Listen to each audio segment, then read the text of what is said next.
తెలంగాణ ప్రజలందరికీ నమస్కారం. మరి ఈరోజు ఒక అజ్ఞాని జ్ఞానులకు, విద్యావంతులకు, విద్యావేత్తలకు మరి ఒక పెద్ద భాషను, ఒక పెద్ద స్పీచ్ ఈరోజు ఉస్మానియా యూనివర్సిటీలో ఇవ్వడం జరిగింది.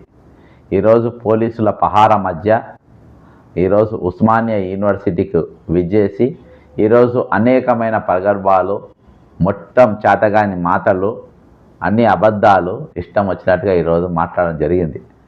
దాదాపుగా అదొక కాంగ్రెస్ పార్టీ కార్యకర్త సమావేశం లెక్కనే ఉస్మానియా యూనివర్సిటీలో జరిగింది. ముందు వరుసలో ఎవరు కూర్చున్నారు, వెనక వరుసలో ఎవరు కూర్చున్నారు, అందరు బ్రహ్మాండంగా చూడడం జరిగింది. అసలు తెలంగాణ ముఖ్యమంత్రి రేవంత్ రెడ్డి గారిని అజ్ఞాని అనడం సమంజసమా కాదా అని ఒకసారి ఆయన గతంలో మాట్లాడిన కొన్ని పాండిత్యాన్ని, ఆయన వలకబోసిన పాండిత్యాన్ని ఒకసారి మనం ఆస్వాదించిన తర్వాత మనం ఇంకా ముందుకు పోదాం. రైట్. ఈ సన్నాసి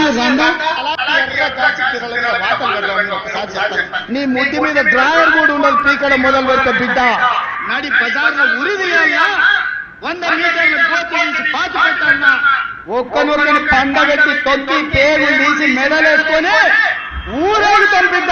లోపల నా కొడుకులు ఛానళ్ళు ఉన్నాయి కదా అని అడ్డగోలు చేస్తే చూసుకుంటూ ఊకుంటా అంటారు.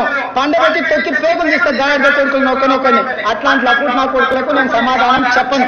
దాని అమ్మ మొగుని ఇంట్లోనే అన్ని వచ్చి చూపించుకోమని చెప్పారు, టీవీలో వేసుకొని. నాకు ఏం అభ్యంతరం లేదు.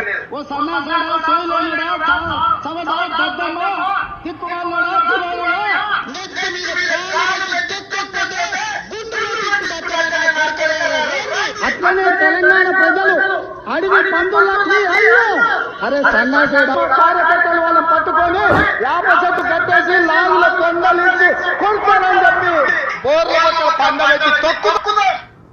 ఇక ఇప్పుడు చెప్పండి, ఈ పండితుడు జ్ఞానియా అజ్ఞాని? నేను పెట్టిన టైటిల్ సూటబుల్ అవుతుందా లేదా ముందే మీరు కామెంట్ చేయండి.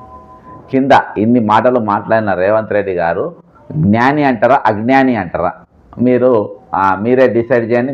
ఇన్ని మాటలు ఇన్ని బూతులు మాట్లాడిన ముఖ్యమంత్రి ఈరోజు తెలంగాణలో రేవంత్ రెడ్డికి సాటి మేటి ఎవరు లేకుండా ఉన్నది. గతంలో కల్వకుంట్ల చంద్రశేఖరరావు గారు ఇటువంటి భాష అంటే ఇలా 50% కూడా మాట్లాడో లేదో, కానీ అంతకు మించి మొత్తం ఈయన పాండిత్యాన్ని ఈరోజు వలకబోసిన పరిస్థితి.